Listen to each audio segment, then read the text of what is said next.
Bonsoir.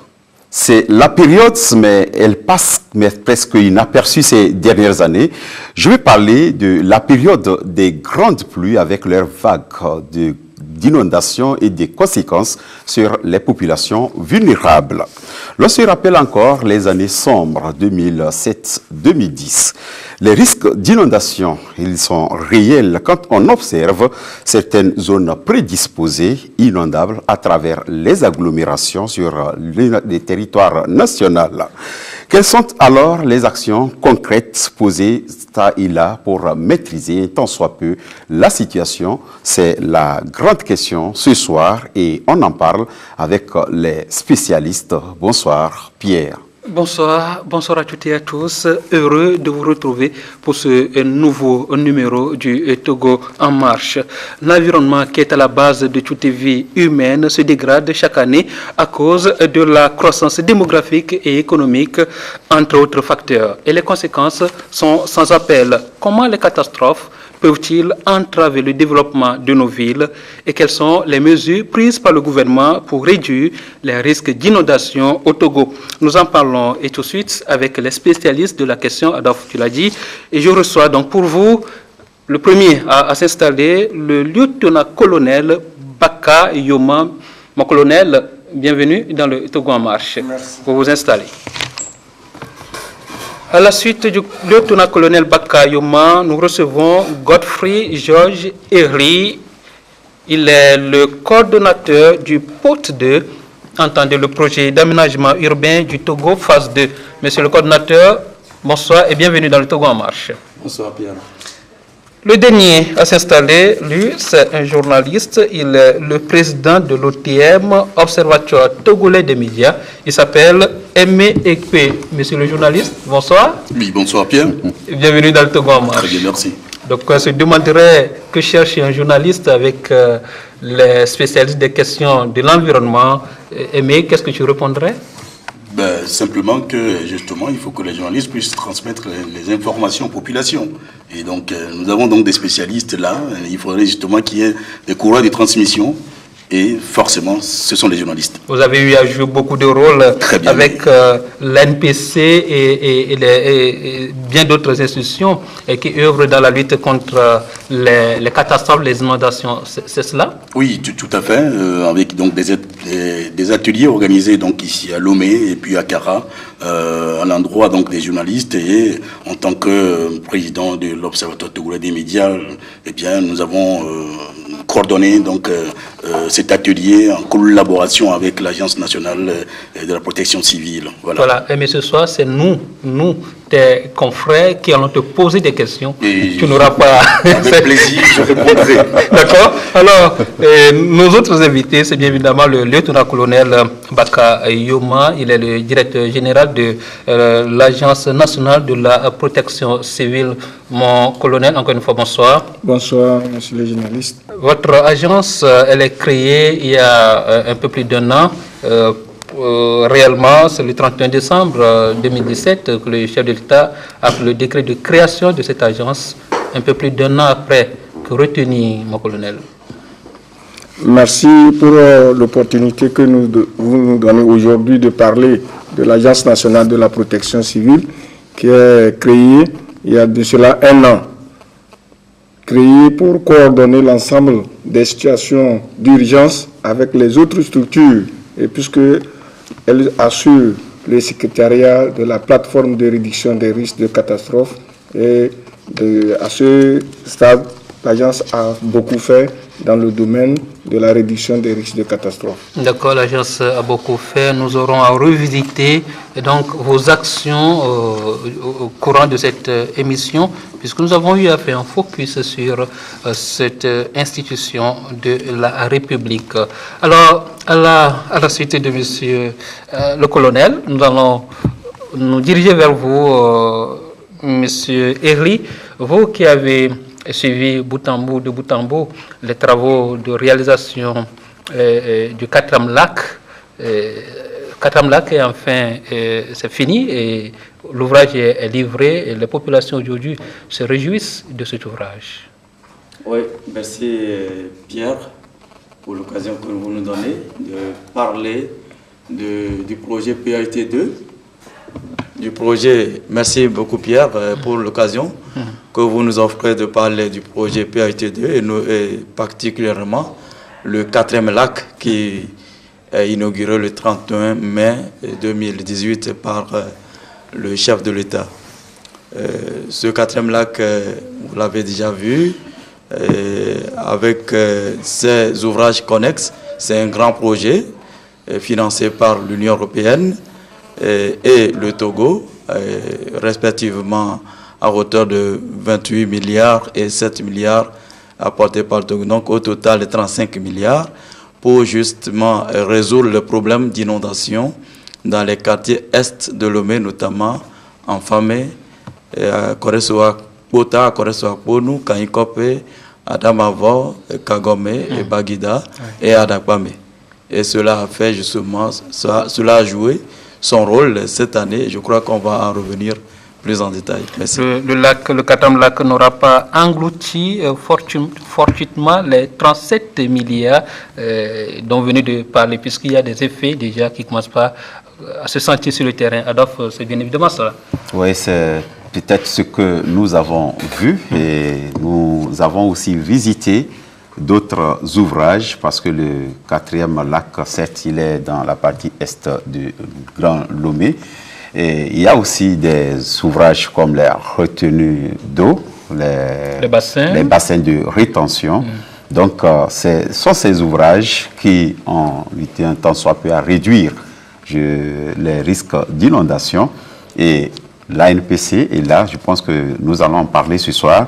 Et le document, on va le suivre. Oui, nous allons donc suivre le document. Et on se retrouve sur ce plateau.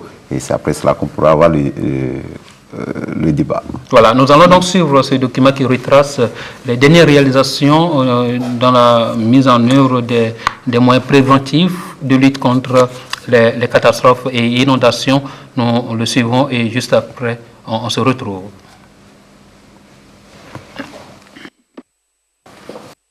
Des vents violents, la sécheresse et l'érosion côtière, des aléas qui n'épargnent aujourd'hui aucune communauté de la planète sur leur passage dans le contexte mondial des changements climatiques avec son lot de catastrophes.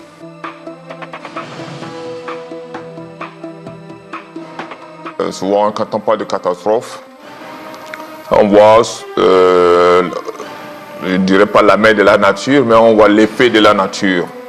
Mais il y a aussi des catastrophes qui sont provoquées par l'homme.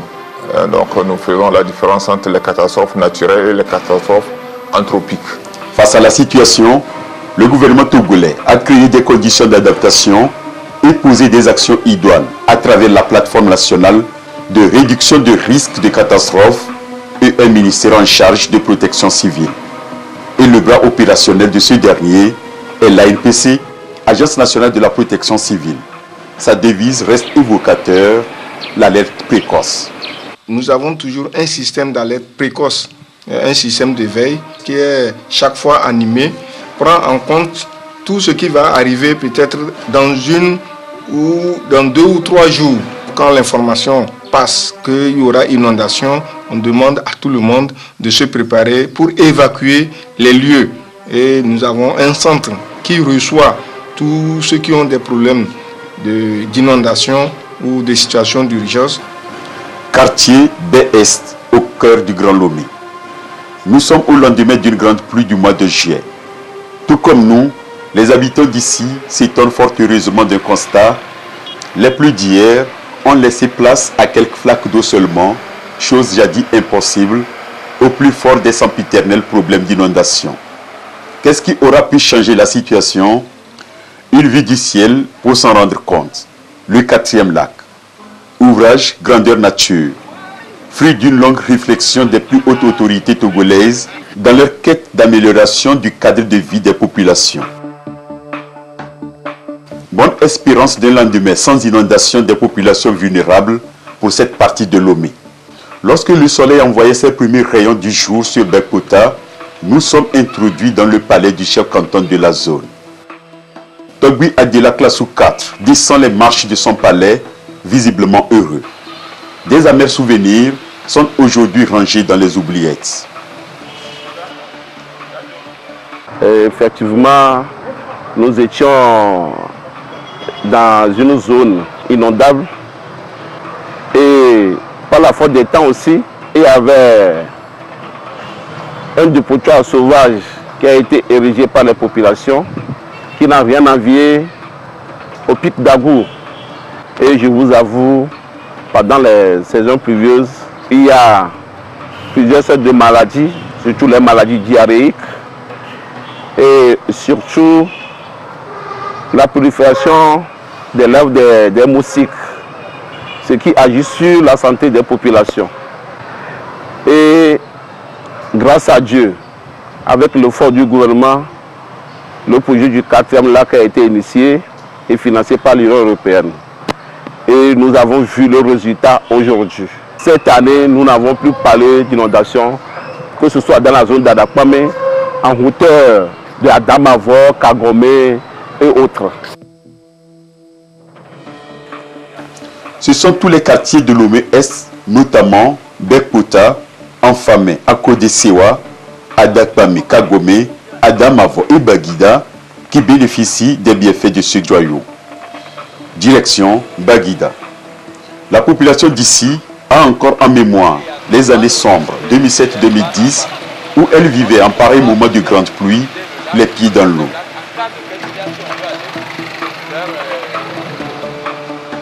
Nous sommes dans la maison de Togui Gaglo Eje.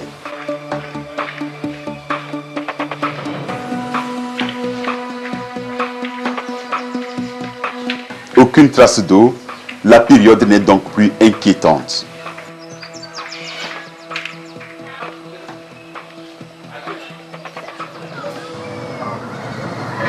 Mia dakpe de mia be dukɔla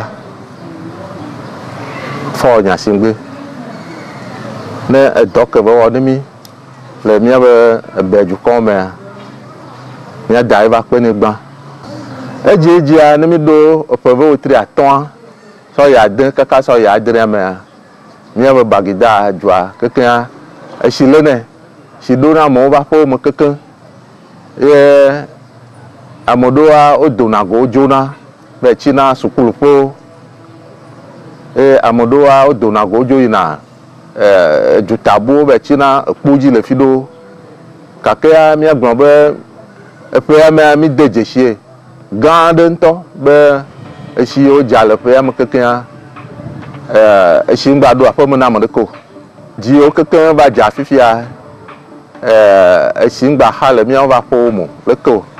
Edzia esia sona abe zoroba be nua me na zɔzɔ kaka va le na mi kakea ke wowɔ gɔta gã mɔ kekea ŋgba kpɔ le zɔn vɔ kake ne si gba va dzawu nenema ete va zɔn va dzo gaƒomɔ me kekeŋ gblɔ mi le fifia ne dzia dza fia mi na anyi le fifia wɔ ale be mi va te na anyi o esi va na kaka va na fiɔsa me ŋutɔ tsã ne mi yi ke be ne míaɖo kodzo ŋutɔ tsã ke mi dzona yina ekpea dzi mi gba ɖona kodzo le aƒea me le anyigbɔ wa ɖe mi zena si yina ye aƒe ɖewo me ŋutɔa amewo dona go le woƒe aƒewo me kekeŋ ame ɖeke ŋgba te nɔna aƒea me o fɔna woƒe nuwo kekeŋ dona go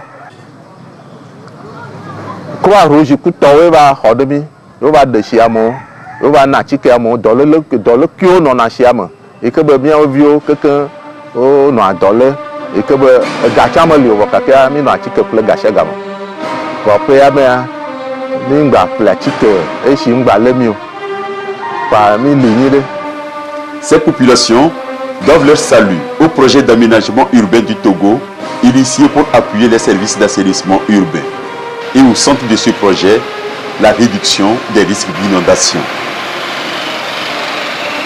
Avec ce 4e lac, les eaux pluviales sont alors maîtrisées dans cette zone et l'ouvrage crée des émules au sein des riverains. Tout le quartier est content. Parce que avant, quand il pleut, vraiment, des fois, à des endroits, vous avez de l'eau jusqu'ici.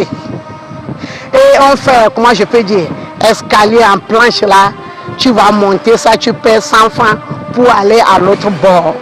Ou bien, on te prend sur pouce-pouce, quelque là, et tu paies 100 francs et tu vas à l'autre bord. quand tu pleures sans ce lac-là, vraiment tu ne peux pas sortir dans ta maison, dans certaines maisons, l'eau, même dans la chambre. La chambre, l'eau est là-bas. On a mis des briques pour mettre le lit dessus. Ici même, avant, ce sont des bidonvilles, des ghettos. On faisait n'importe quoi ici. Mais maintenant, ça s'est arrêté.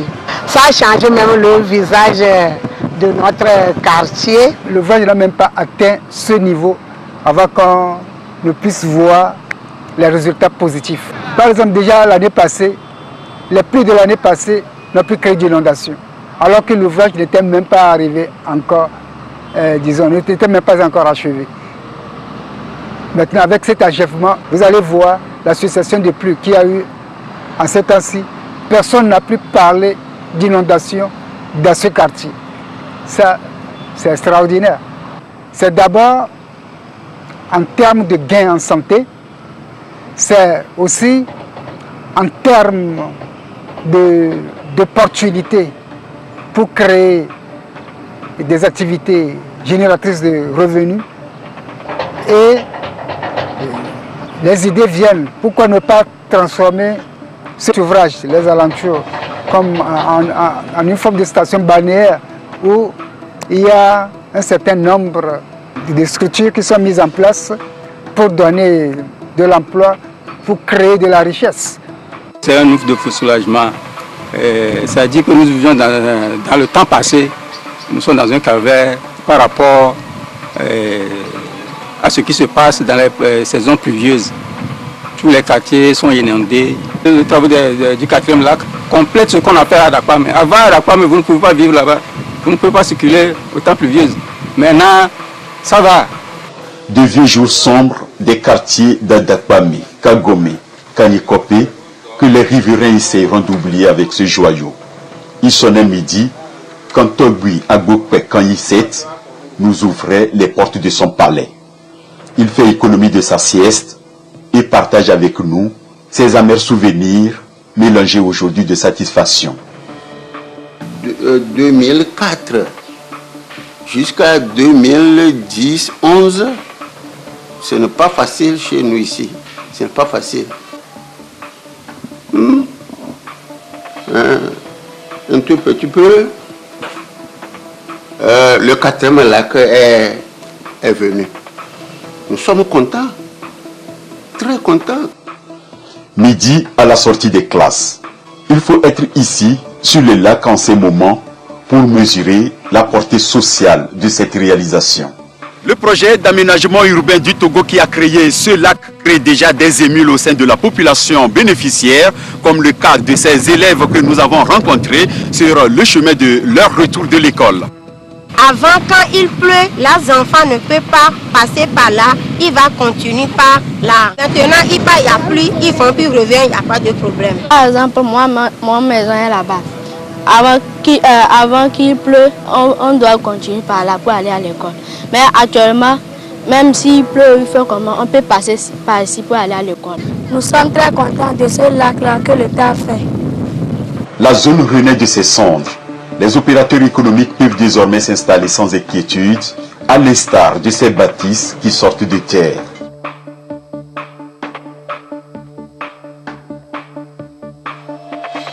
L'ouvrage repose en plan d'eau sur 26 hectares et le total d'excavation 800 000 m3. Les canaux de drainage sont construits sur 8 km, les caniveaux 29 km à travers les quartiers et le grand canal de décharge long d'environ 5 km, dont 2 km construit en Dalo. D'abord, il y a le lac qui draine les eaux des quartiers périphériques avec un linéaire d'environ 30 km de caniveaux qui se rejettent dans le 4e lac. Nous avons le canal d'Ako-Deseva qui aussi prend une partie des eaux des quartiers périphériques qui, lui, de son côté, se rejette dans le 4e lac. Maintenant, le 4e lac, il a 2 points de sortie. Une fois au niveau du canal de B, nous avons construit un canal de liaison. Donc nous avons la possibilité aussi d'évacuer une partie des eaux vers le système lagunaire existant, qui est constitué du lac ouest, du lac est et du lac de B. Et une autre partie des eaux, disons que c'est la plus grande partie des eaux, se déverse dans le canal de décharge. C'est le canal de décharge qui prend donc l'ensemble des eaux du système 4e lac, quartier périphérique, pour les rejeter ici au niveau de Marcelo Beach, avec son ouvrage qu'on appelle exutoire, constitué des systèmes de pales planches.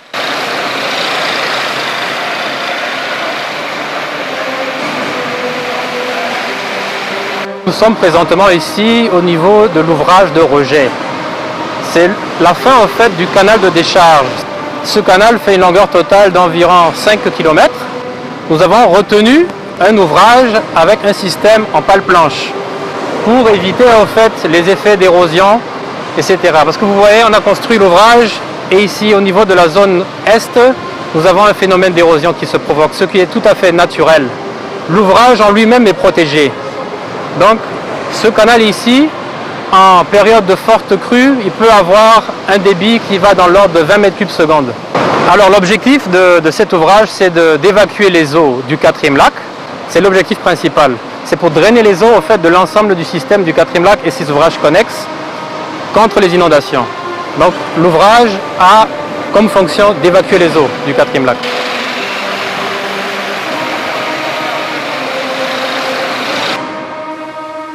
Pour sa mise en œuvre, le marché a été mis à concurrence internationale. Le groupe DECO réussit à décrocher le contrôle. Les expertises internationales et nationales se sont mises en place parce que c'était une mission complète. C'est la qualité de ces ouvrages qui sont mis en œuvre et toutes les dispositions ont été prises à divers niveaux. Déjà, au niveau des bureaux, de nos bureaux, il y a le suivi au quotidien. C'est-à-dire qu'il y a des contrôleurs permanents, des techniciens supérieurs qui font le suivi au quotidien de toute la chaîne depuis la production. Qualitativement, ce sont des ouvrages qui sont durables et aussi fonctionnellement, c'est les ouvrages qui apportent les solutions à ces quartiers-là au regard des problèmes d'inondation qu'ils vivaient. GR Travaux Publics partage son expérience dans la construction avec Eiffage, une entreprise internationale en génie civil. Je pense que c'est un plus pour nous en tant qu'entreprise togolaise. Nous avons beaucoup appris d'eux. Mais eux aussi, ils ont appris de nous aussi. Parce que nous avons aussi notre façon de faire, eux aussi, ils ont leur façon de faire. Quand tu fais un projet, tu le réussis. C'est une fierté d'abord. Ça veut dire que c'est tes expériences qui s'accumulent. C'est une fierté. Parce que tout le monde connaît ce quartier-là. Je suis très, très, très content parce que ça a diminué beaucoup de choses. Aujourd'hui, je pense que la saison des pluies qui vient de finir, mais quand tu fais le tour là-bas, il n'y a pas d'eau, il n'y a plus d'eau.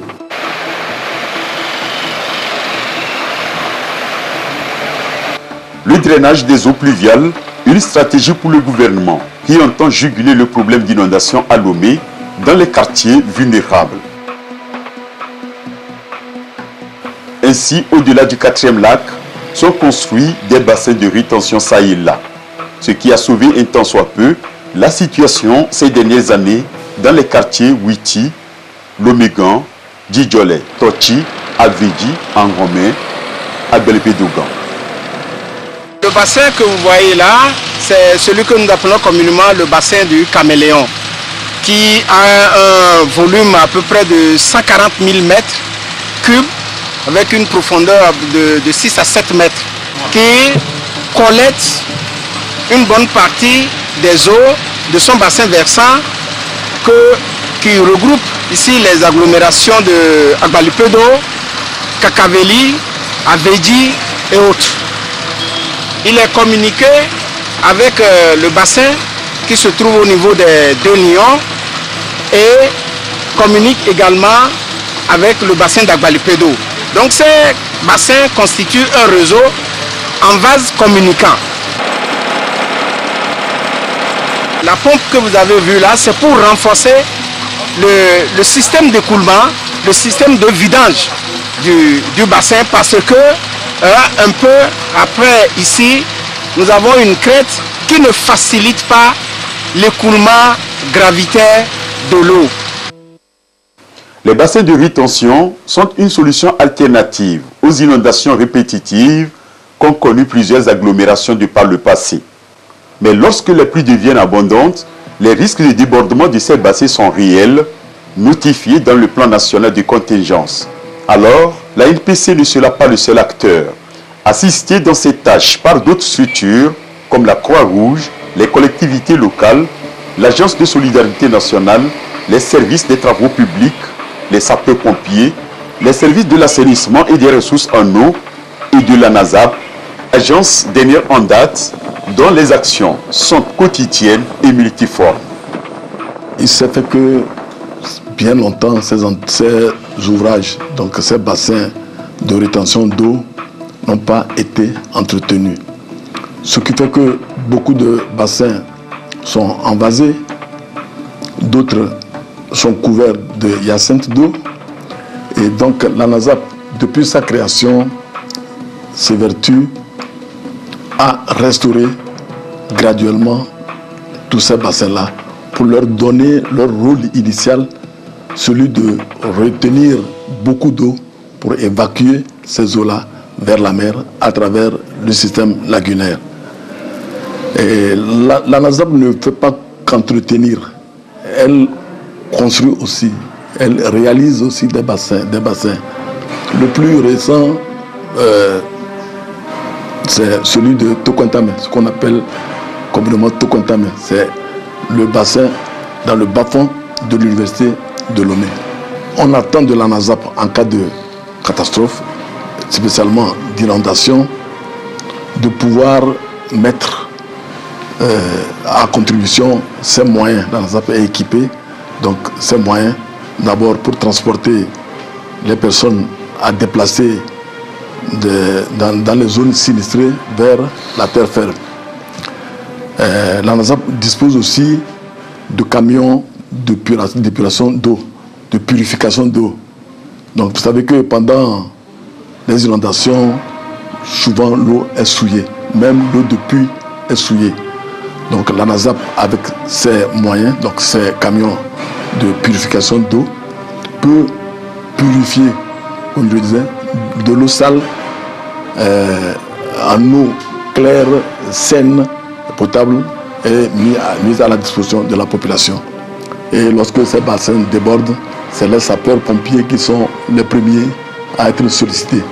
Mais la NASAP vient en appui aux sapeurs-pompiers en mettant à disposition ou en déployant de grosses motopompes à haut débit pour écrêter ces eaux-là, le trop-plein de ces bassins, pour les envoyer dans des zones qui ne sont pas nuisibles à la population.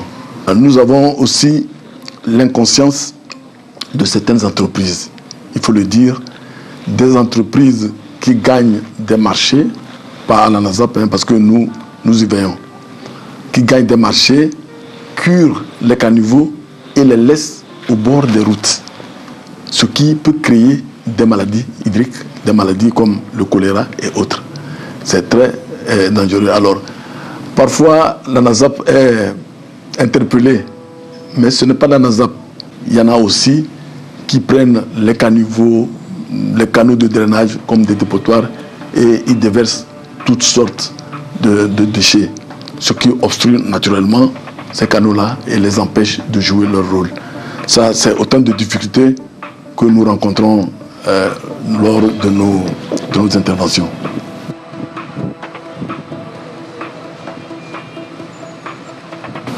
Le programme du gouvernement qui est d'actualité et qui est en cours actuellement sur le terrain, c'est le programme d'appui aux populations vulnérables. C'est un programme qui comporte plusieurs volets, dont celui d'assainissement qui intéresse la NASAP. Il s'agit des travaux divers sur le terrain en vue de permettre le libre écoulement des eaux pluviales en vue d'amenuiser le risque d'inondation à Lomé. Et ce programme est actuellement en cours et le tout, vraiment, je crois que constitue quand même un soulagement pour les jeunes en quête de travail. Au Togo, les régions à haut risque sont celles drainées par les principaux cours d'eau, Oti et Mono, les lits des fleuves côtiers, Haro et Zio, et la partie sud-est maritime située en aval du barrage de Nangbeto. En effet, Le déversement périodique du trop-plein du barrage hydroélectrique construit sur le fleuve Mono permet de réguler le cours du fleuve. Cette pratique constitue au même moment une menace énorme pour la population située en aval du barrage. Cependant, pas d'inquiétude. Aujourd'hui, toutes ces situations sont maîtrisées grâce à la gestion du système d'information du plan Orsec. Aujourd'hui, ça fait partie des actions que le gouvernement pose en amont pour prévenir.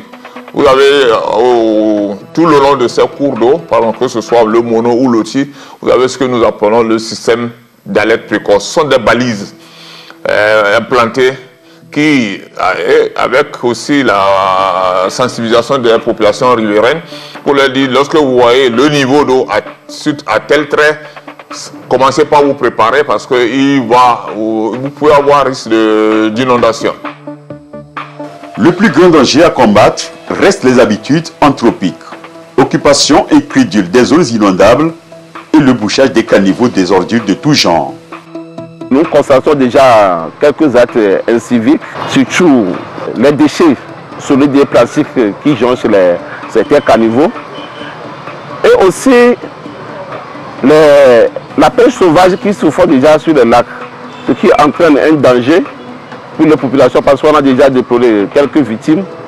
Et je crois que nous sollicitons la municipalité et surtout la NASAP qui fait beaucoup de choses maintenant pour pouvoir nous appuyer les CDQ, la chefferie traditionnelle d'ensemble de toute la population pour qu'on entretienne ce joyau.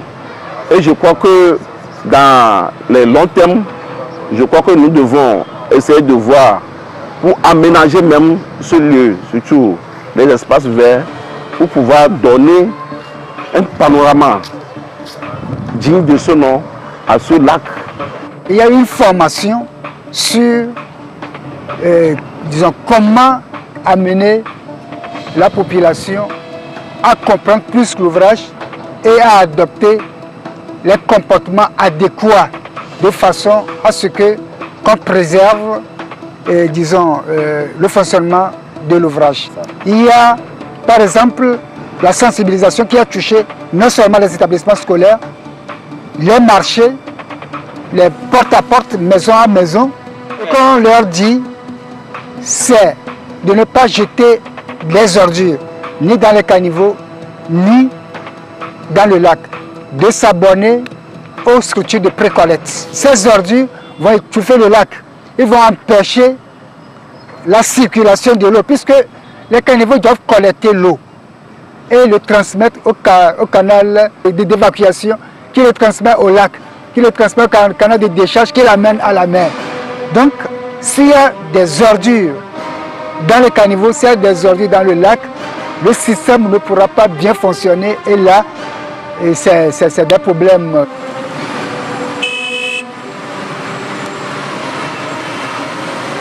Lorsque des caniveaux sont bouchés, c'est souvent avec un composite de déchets, y compris les plastiques. Et vous savez que les plastiques sont étanches et donc empêchent l'eau de continuer sa course vers sa destination, donc d'où le débordement et l'envahissement des maisons. C'est en ce sens que nous en appelons au civisme, n'est-ce pas, de tout le monde, hein, pour que ce comportement soit évité. Parce que lorsqu'il faut le payer, on le paye cher, on le paye en inondation, on le paye parfois en vies humaines. Des problèmes en tout cas évitables. Tout dépend du civisme et de la volonté de l'homme.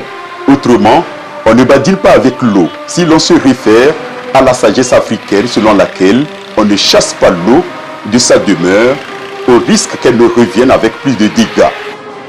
Il vaut mieux être locataire que de vouloir construire sa maison, mais dans une zone à risque.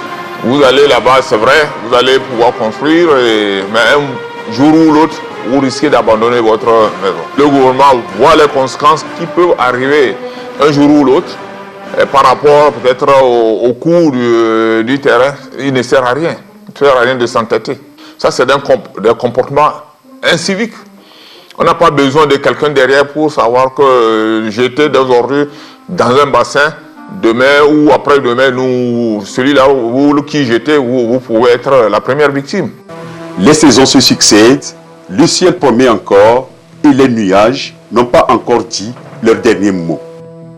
Alors, aucune solution à ces caprices de la nature ne peut prévaloir sur la prudence, la vigilance et le civisme de la part des populations cibles.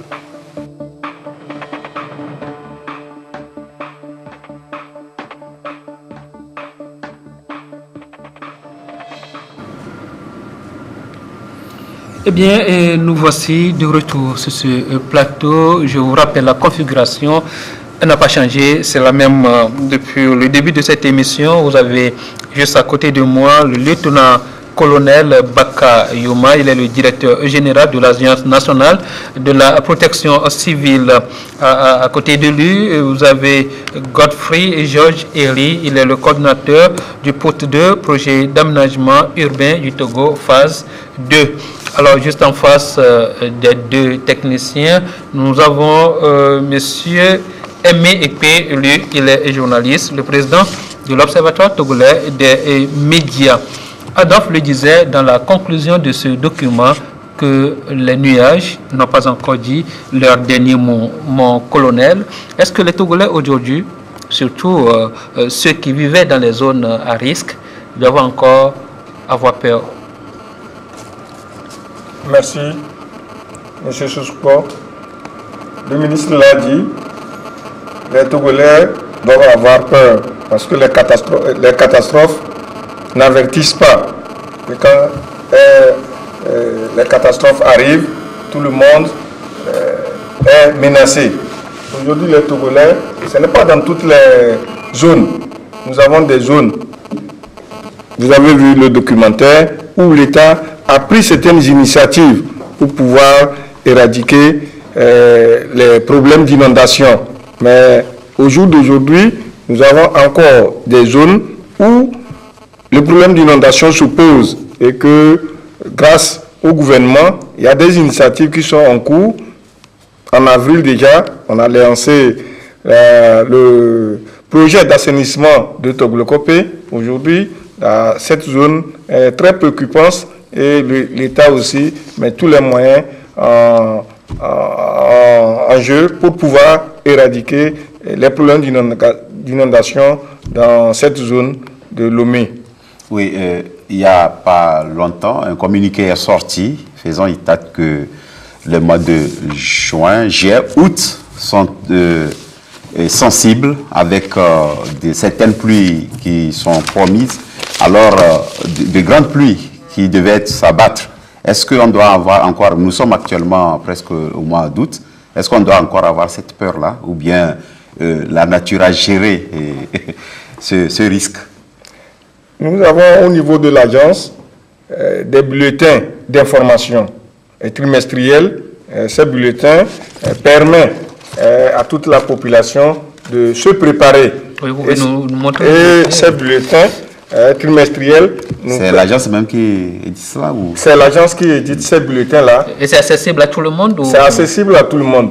Nous partageons dans les établissements, nous partageons dans les institutions pour informer la population de ce qui va se passer durant les 3 mois. Et nous travaillons avec la météo, avec les ressources en eau, je peux dire avec toute la plateforme de réduction des risques de catastrophe pour pouvoir sortir ce bulletin-là et informer les gens à temps de ce qui va se passer. Et au-delà de ça? Au-delà de ça, nous faisons des campagnes de sensibilisation. Nous avons tout récemment fait le tour du Togo dans certaines préfectures où les problèmes sont récurrents.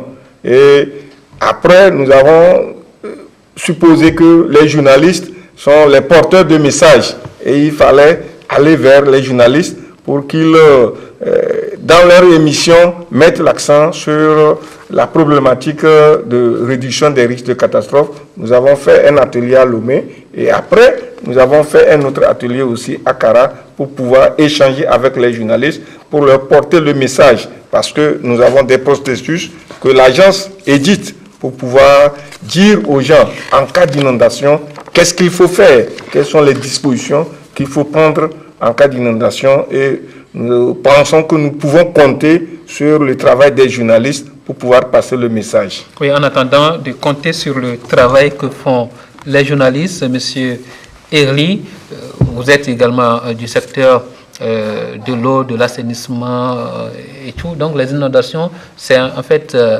des affaires qui vous concernent également. Est-ce que la même question elle vous est posée? Est-ce que les Togolais aujourd'hui doivent avoir peur des pluies qui s'annoncent? Je pense que le colonel... Oui, vous avez votre micro là. Voilà. Le colonel et le ministre l'avaient justement dit. En fait, quand on prend la zone où on vient d'intervenir, c'est-à-dire la zone du 4e lac... Nous reviendrons largement dessus, mais vous pouvez... Allez-y. Oui, bon, cette zone, les populations ont témoigné que au début des saisons de pluie où nous sommes là, bon, ils n'ont plus eu des ennuis. Mais il y a d'autres endroits, tels que par exemple le lit majeur du fleuve Zio, c'est-à-dire la partie nord-est de Lomé, où les gens sont installés jusqu'au niveau du lit mineur. Et à ce niveau, l'inondation... Ceux qui se sont installés dans les zones déclarées... Les zones à risque. Les zones à risque, les zones inondables. Voilà.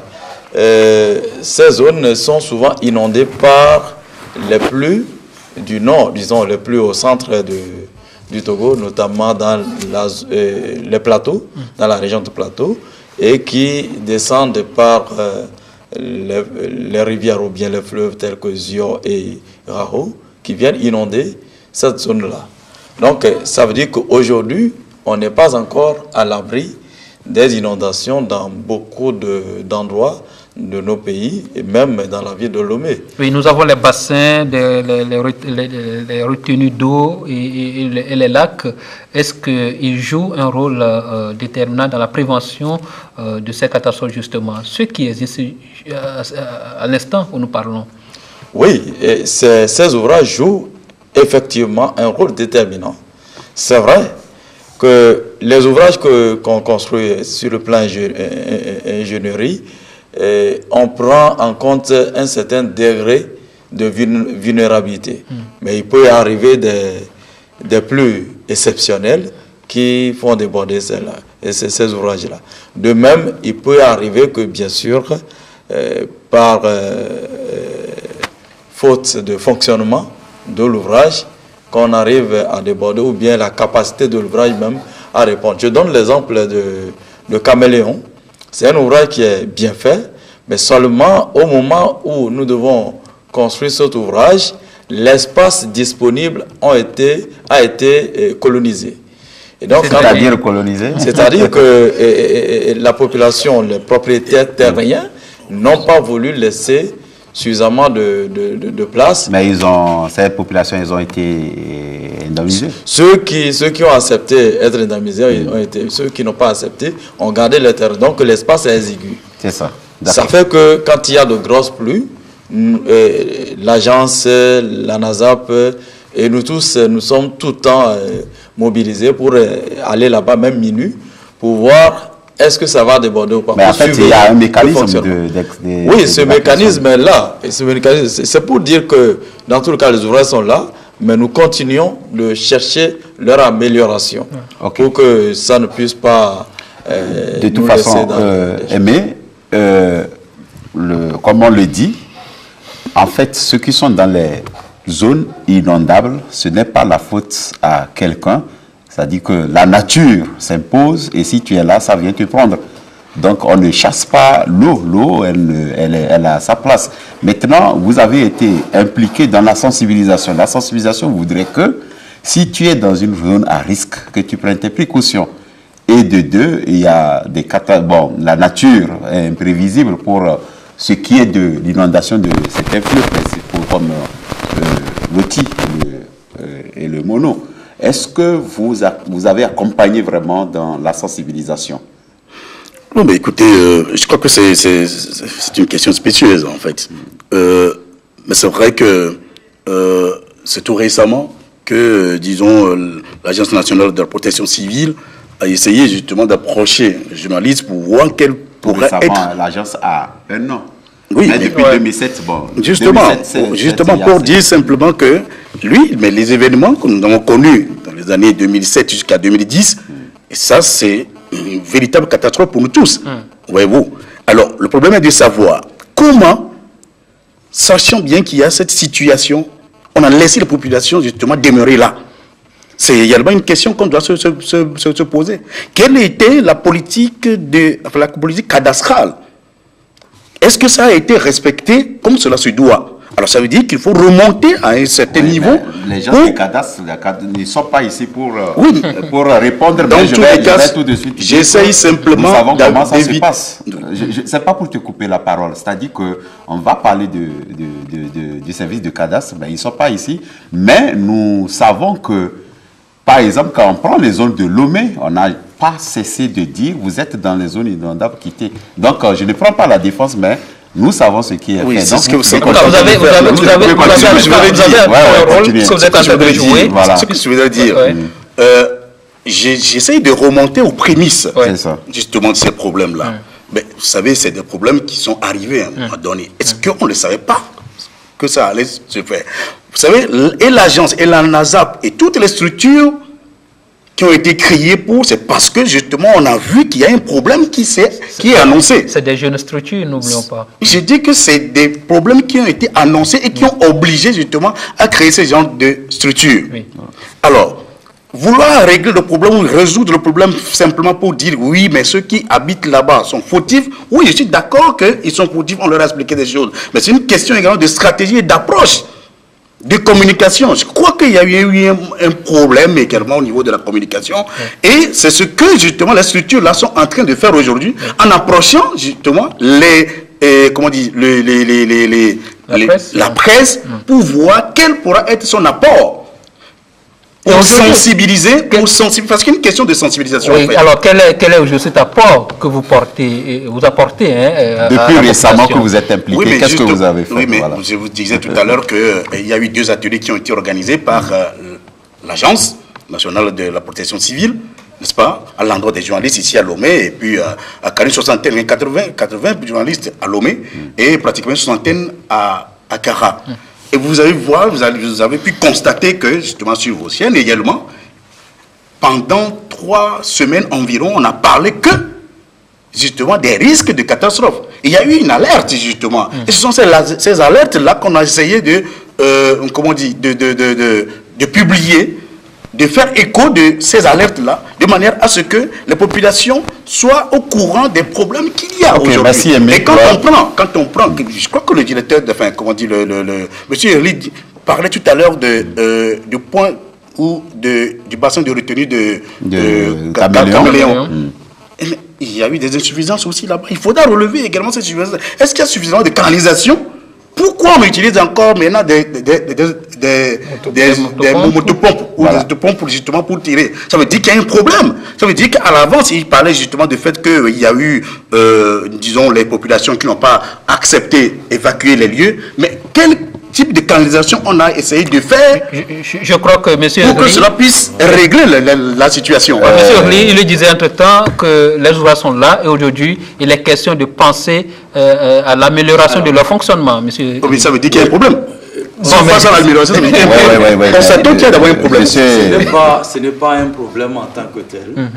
Le seul problème que j'ai relevé, c'est l'espace qu'il faut pour avoir un volume suffisant de l'ouvrage. Mais pour ce qui concerne les pompes qu'on utilise, par exemple les pompes d'évacuation, ça c'est nécessaire, c'est compte tenu de la morphologie du terroir. À partir de là, nous ne pouvons pas réaliser d'ouvrage gravitaire jusqu'à l'exutoire suivant. Donc là, c'est obligé d'utiliser les pompes. Ok. Mais c'est le volume. Il y a quelque chose aussi, M. Epé et M. Aimé. En fait, nous, journalistes, je pense qu'on n'a pas attendu quand même qu'on nous invite à des ateliers avant de commencer à communiquer. Tout à fait. Je pense que nous devons faire notre travail. C'est en ce sens que je posais la question. Mais la parole est au colonel. Vous avez 1 an d'âge. Est-ce que la communication a été suffisante?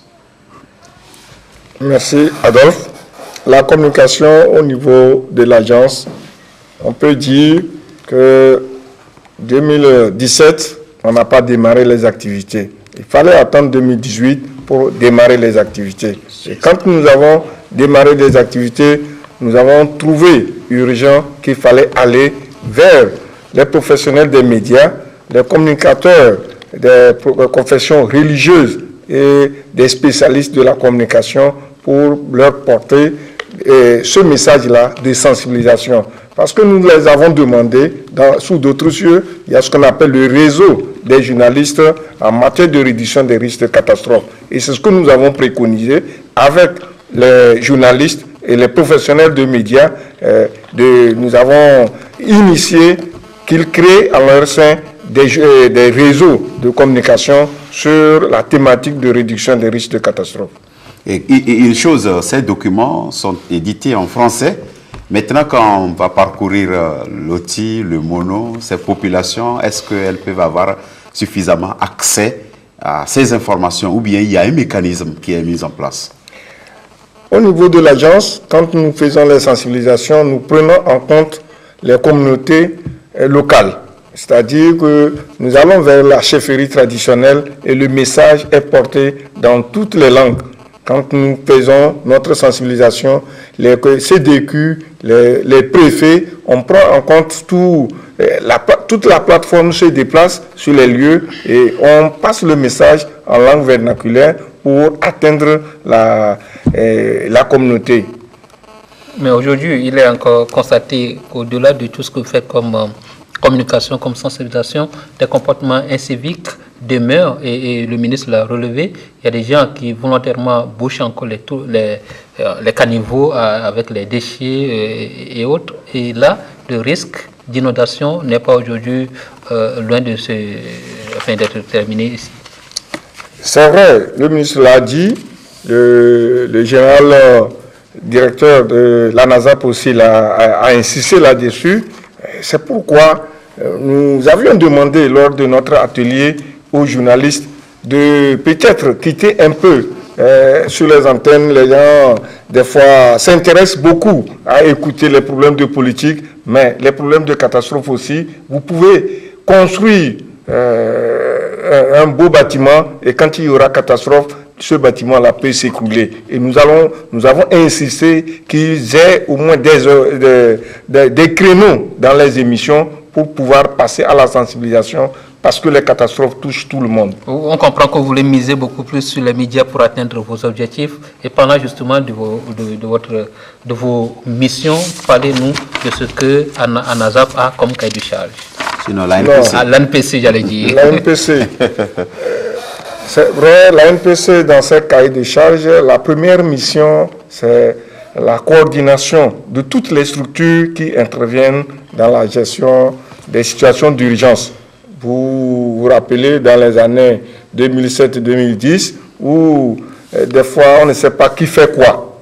Et sur recommandation de la CEDEAO et du gouvernement, la structure a été mise en place pour pouvoir prendre en compte toutes les structures qui interviennent, que ce soit l'affaire sociale, les travaux publics, la NASAP, la communication, tous les membres de la plateforme de réduction des risques de catastrophe siègent au sein de l'ANPC, parce que l'ANPC, le président de la plateforme nationale, c'est notre ministre de tutelle, et le secrétariat technique de la plateforme de réduction des risques de catastrophe est l'Agence nationale de la protection civile. Et aujourd'hui, cette agence-là fait un effort pour remplir sa mission et accomplir plutôt sa mission de coordination de toutes les activités. Et au-delà, elle fait la supervision aussi des opérations de secours et de sauvetage. Et elle met à jour périodiquement des plans. Nous avons les plans de contingence, nous avons des plans de préparation à la réponse et le plan Orsec.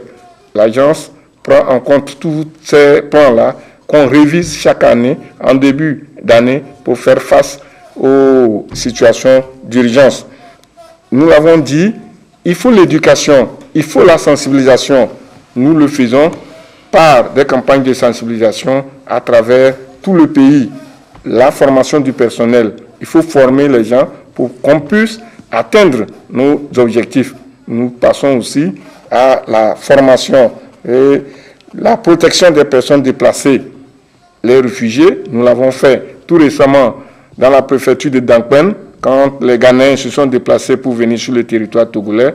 L'ANPC aussi était là, et donc ça fait une de nos missions aussi. Alors vous avez un vaste chantier, on va dire, et ce vaste chantier, pour pouvoir l'exécuter, il vous est demandé également de travailler en collaboration avec les autres institutions, notamment la NASAP, la Solidarité nationale et autres. Effectivement, je l'ai dit, que ce soit la NASAP, que ce soit le ministère de l'Action sociale, tous ces acteurs-là font partie de la plateforme de réduction des risques de catastrophe. Et chacun sait quel rôle il Chacun doit jouer. sait, au sein de la coordination, quand il y a une situation, l'Agence nationale de la protection civile convoque tous les acteurs.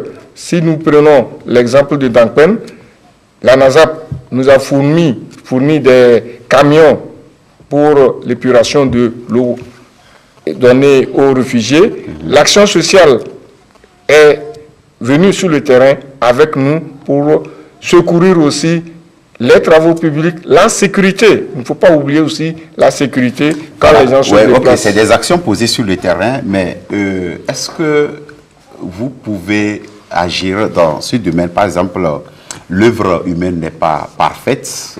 Quand on cite certaines imperfections, quand par exemple on prend le canal de Lyon dont c'est le caméléon, voilà, où il y a des bords. Est-ce que vous pouvez corriger cela? Ou bien une zone inondable où la population se sédentarise. Est-ce que vous avez des moyens d'action pour vraiment soit obliger les gens à quitter parce que ne pouvant vraiment pas chaque fois venir à leur rescousse?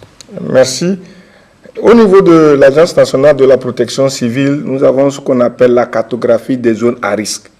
La cartographie des zones à risque nous permet de travailler avec le ministère de l'Urbanisme pour pouvoir déterminer les zones où les gens ne doivent pas occuper. Et ce travail-là, nous sommes en train de le faire pour pouvoir passer à la sensibilisation et demander, avec l'appui du gouvernement, la population qu'elle dégage dans les zones à risque. Alors, Monsieur Aimé Ekpe, vous qui avez eu à collaborer avec l'Agence nationale de protection sociale ces derniers moments, est-ce que vous avez l'impression que, si on veut parler en termes d'efficacité, ce qui se fait se juge sur le point qualité? Oui, ça c'est évident, mais c'est vrai que le colonel parlait tout à l'heure donc d'une situation d'urgence. Et on mobilise en tout cas les moyens qu'il faut pour essayer donc de résoudre le problème comme cela se doit. Mais c'est vrai que tous les acteurs qui viennent de citer, à savoir la NASAP, l'action sociale et tout, je crois que tout se focalise autour de l'agence, en tout cas, qui, comme il a dit tout à l'heure, a essayé de sillonner tout le Togo pour d'abord répertorier justement les problèmes existentiels, comment justement apporter non seulement secours, mais la sensibilisation. Je crois que c'est surtout ça. Le problème qu'il y a, c'est un problème de sensibilisation. Il faut d'abord sensibiliser les gens pour qu'ils comprennent que nous sommes dans des zones à risque, que nous courons, disons, des risques par rapport à certaines catastrophes. Vous savez, ça n'avertit pas, il a dit tout à l'heure. La catastrophe n'avertit jamais. C'est comme l'exemple que donnait tout à l'heure M. Elie par rapport au lit du Zio, où les gens sont allés habiter là-bas. Vous savez, quand l'eau est passée par quelque part, 100 ans après, l'eau revient. Elle revient toujours par là. Elle reconnaît toujours son chemin. Et ça veut dire que si vous pensez que parce que l'eau n'est plus là-bas, donc je peux l'habiter, eh bien, tôt ou tard, elle revient toujours. Il suffit qu'il y ait débordement quelque part, elle reconnaît toujours son chemin. C'est ça aussi la réalité. Dans nos traditions, on dit bien, on ne chasse pas l'eau. On ne chasse pas l'eau. Voilà. On ne chasse pas l'eau. Voilà. Elle reviendra toujours. Voilà. Alors donc pour dire que oui, l'agence fait ce qu'elle peut. Vous savez, disons tout à l'heure qu'elle vient d'avoir, c'est juste une année. Ouais. Et déjà, c'est vrai que quand on compte, on comptabilise les actions qu'elle a menées, ce n'est pas mal du tout. Alors, M. Aimé Ekpe, vous qui avez eu à collaborer avec l'Agence nationale de protection sociale ces derniers moments, est-ce que vous avez l'impression que, si on veut parler en termes d'efficacité, ce qui se fait se juge sur le point qualité? Et elle a pensé à un moment donné qu'il faut associer la presse. Le colonel a parlé tout à l'heure disons, des églises qui ont été associées également, de la chefferie traditionnelle, parce qu'il fallait trouver les canaux d'information.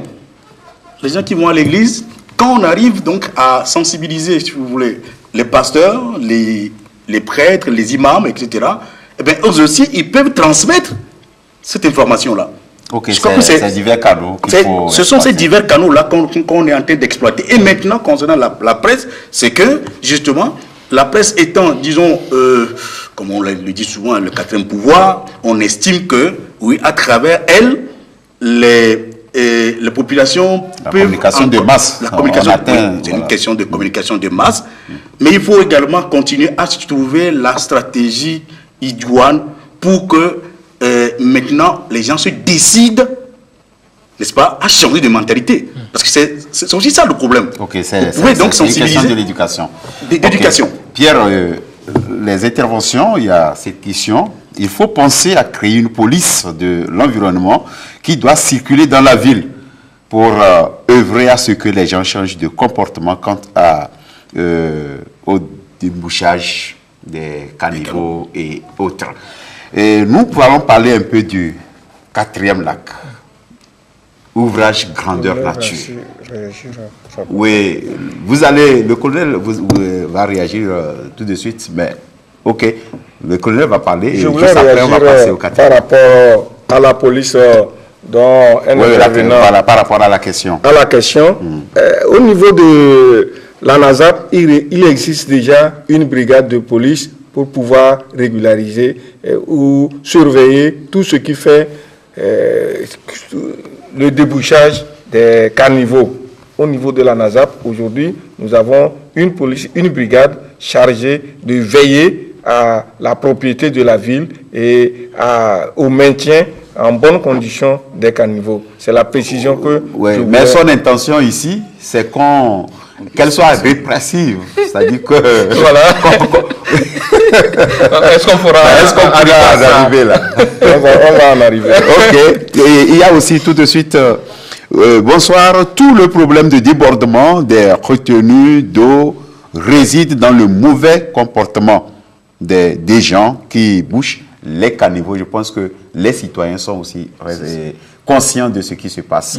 Monsieur Hili, parlez-nous de cet ouvrage grandeur nature. Est-ce qu'une étude a été vraiment faite quand on le froid du ciel? Est-ce que toute cette étendue-là, cette étendue est sauvée aujourd'hui des inondations?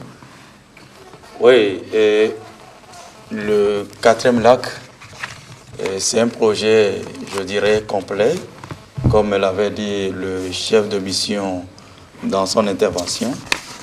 Et nous avions commencé d'abord par une étude de faisabilité, suivie d'une étude qui a proposé des choix, disons des options, jusqu'à 3 options, et suivie d'une étude d'impact environnemental pour arrêter un choix optimal.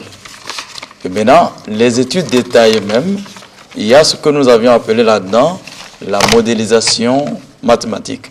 En fait, c'est la modélisation hydraulique et hydrologique qui a fait la simulation. Vraiment monnaie parce qu'on veut comprendre l'ouvrage. Oui, qui a fait la simulation en tenant compte d'un épisode, disons une pluie exceptionnelle, une grande pluie. Ça, c'est un truc, une simulation qu'on fait sur l'ordinateur pour voir quelles seraient alors les sollicitations de l'ensemble de l'ouvrage projeté. Et c'est à partir de là qu'on a dimensionné l'ensemble. Donc, étant donné que la zone où est construit cet ouvrage, c'est une zone commerciale, vous voyez, il y a le port, il y a toutes les usines là-bas, et il y a un grand marché là-bas, on ne pourra pas alors accepter que, à un moment donné, que ces activités-là s'arrêtent. Donc, c'est un ouvrage qui a pris en compte un niveau de sécurité assez élevé, disons, pour ne pas assister à un débordement de ce lac. Mais au-delà du 4e lac que l'on voit de façon visible, il y a des ouvrages connexes qui vont dans les quartiers. Parlez-nous-en. Effectivement, le 4e lac est là, mais il y a tout un drainage. D'abord, il y a des grands canaux, que nous pouvons dire des collecteurs, dans lesquels arrivent et drainent les eaux sont drainées par des caniveaux. Et il y a donc 28 km de caniveaux qui sont construits dans tous les 8 quartiers que nous venions de citer. Et donc, ces quartiers aujourd'hui, quand il y a la pluie, l'eau de ruissellement rentre dans les caniveaux, et ces caniveaux conduisent ces eaux soit directement dans le lac, ou soit directement dans les grands canaux, et qui atterrissent dans le lac avant d'être régulés vers la mer. Ok, donc la gestion des risques et catastrophes, c'est une problématique qui engage des institutions tant au plan national qu'international. Le ministre en charge de la sécurité et de la protection civile nous l'a dit. Nous allons l'écouter et puis on se retrouve tout de suite.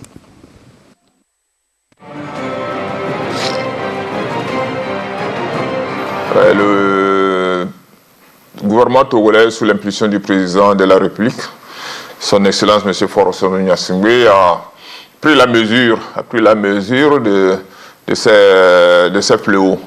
D'abord par l'adoption d'une politique nationale de la protection civile.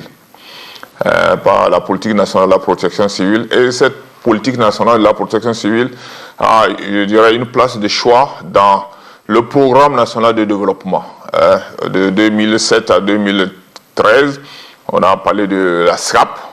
La politique nationale de protection civile faisait partie des priorités de la SCAP. Et aujourd'hui, de 2018 à 2022, nous parlons du programme national de développement et également la politique nationale de la protection civile en fait partie. Nous avons des plans d'organisation de secours. Si jamais il y a une catastrophe, comment organiser les secours pour atténuer, pour diminuer la souffrance des victimes. Nous avons aussi le plan de réduction des risques.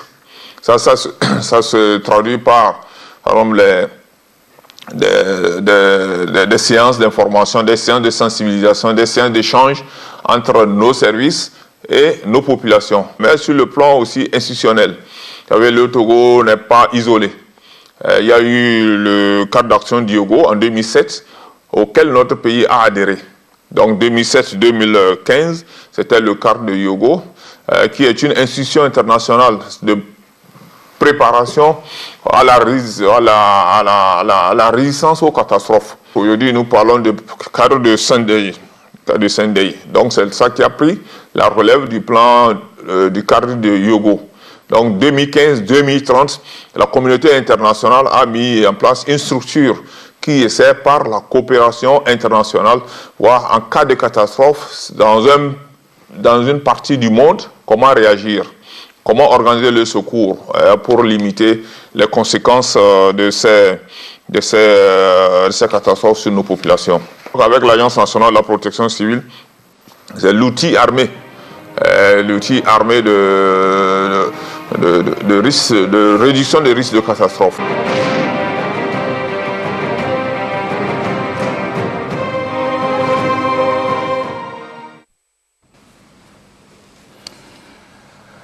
Voilà, donc nous parlons des catastrophes, que ce soit des inondations ou sous autres formes, et c'est une problématique planétaire.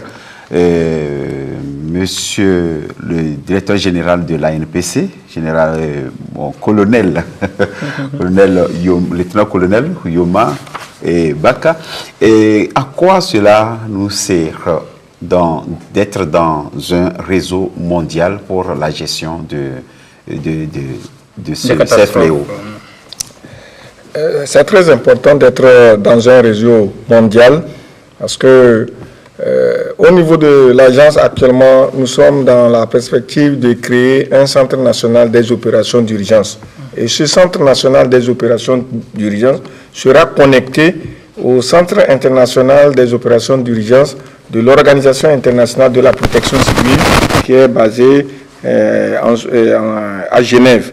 Et ce centre nous permettra en temps réel de voir ce qui se passe sur toute l'étendue du territoire ou dans les pays limitrophes. Depuis Genève?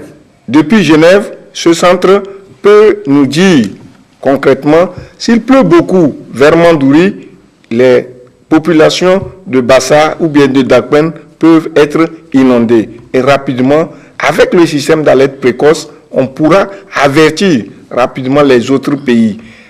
Si nous prenons le fleuve Mono avec le barrage de Nanguito, si nous avons un centre international ou bien le centre national des opérations d'urgence, quand nous avons l'alerte de la CEB pour ouvrir les vannes, nous pouvons alerter nos camarades du Bénin, comme quoi, voilà les dispositions que nous sommes en train de prendre à notre niveau, et eux aussi, ils pourront alerter leur population à temps pour éviter la perte en vies humaines.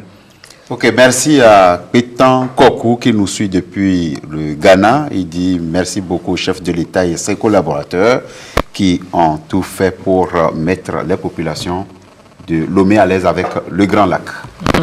Alors justement, parlant du 4e lac, beaucoup l'ont dit au départ que l'ouvrage a été inauguré sur le fond d'achèvement aujourd'hui. Est-ce que l'ouvrage est complètement achevé? Oui, ben, lorsque c'était inauguré, l'ouvrage était déjà achevé. Parce que les missions de contrôle l'ont attesté. Bien sûr, tout le monde l'a attesté. Est-ce qu'il a menti en le disant?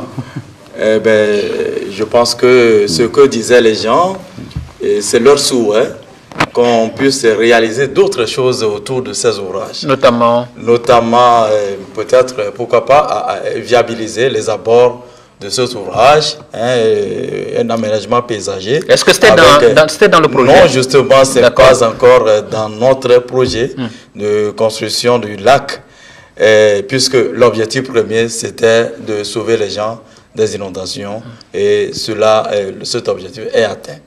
Mais comme les gens le souhaitent, ce n'est pas que nous aussi nous l'avons ignoré.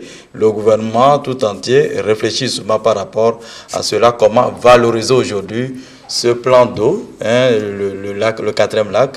Tout le monde qui passe là-bas souhaite que, qu'on puisse trouver de l'argent, des moyens financiers pour alors aménager les abords comme les gens le disent. Il y a autre chose que nous avons remarqué lors du tournage, il y a des populations qui quelque peu s'affolent du fait que l'on est en train d'extraire du sable de ce 4e lac-là, alors que, ils se disent que ça pourrait empêcher le bon fonctionnement de l'ouvrage. Est-ce que c'est dit de façon empirique ou ça peut avoir vraiment des faits?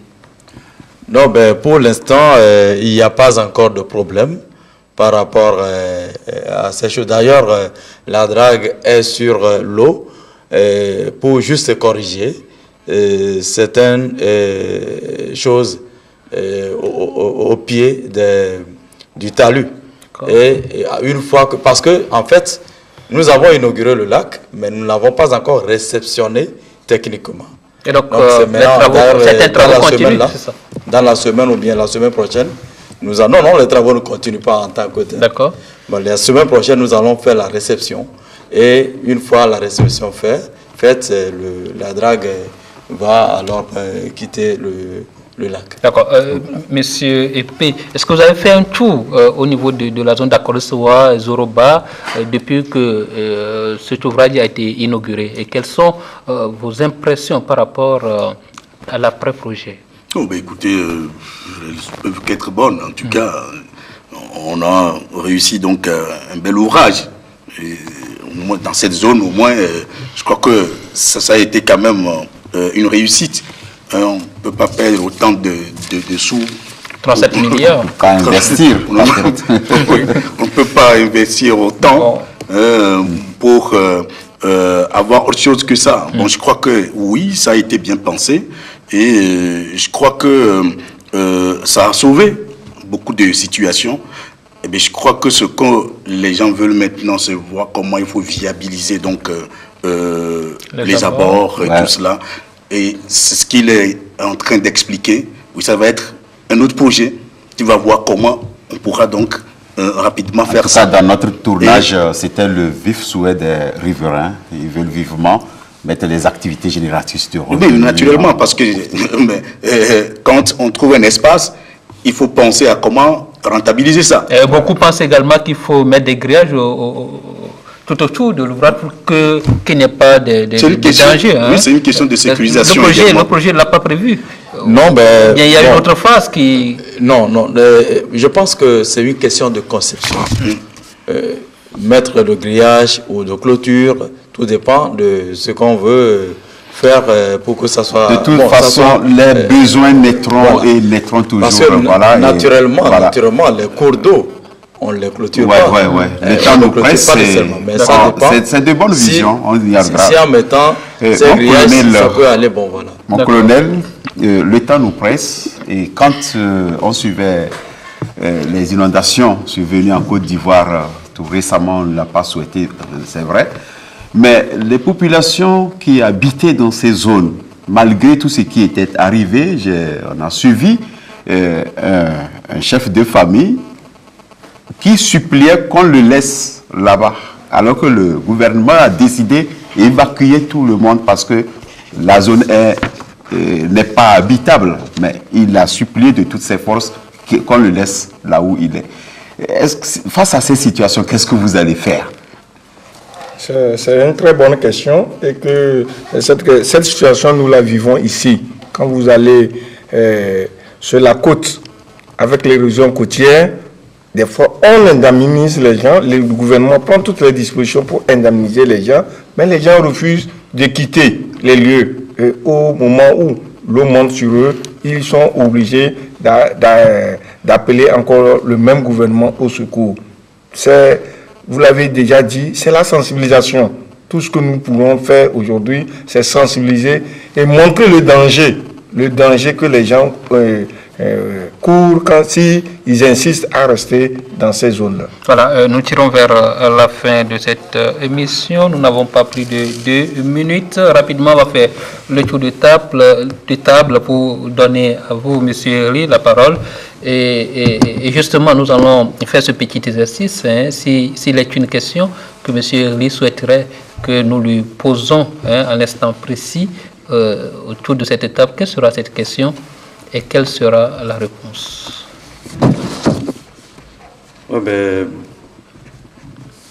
La question, c'est justement de savoir comment... Prenez votre micro. Oui, merci beaucoup. La question, c'est de savoir, est-ce qu'on peut arriver un jour à atteindre un niveau d'assainissement et une maintenance de ces ouvrages, ou soit l'utilisation de ces ouvrages de telle façon que ça puisse satisfaire nos populations. La réponse? Je dirais oui. Pourquoi je voudrais qu'on puisse ensemble réfléchir sur cette question, c'est que souvent nous pensons à une certaine fatalité ou bien qu'on ne peut jamais évoluer en termes d'assainissement en Afrique. Alors que c'était le même processus dans les pays développés que nous connaissons aujourd'hui. Parce que l'assainissement, c'est une question d'évolution de la mentalité. C'est vrai qu'aujourd'hui, on peut dire qu'on est très en retard par rapport à cette évolution qu'il y a eu. Je peux, en vous donnant la réponse, vous donner 4 étapes d'assainissement. Rapidement, très rapidement.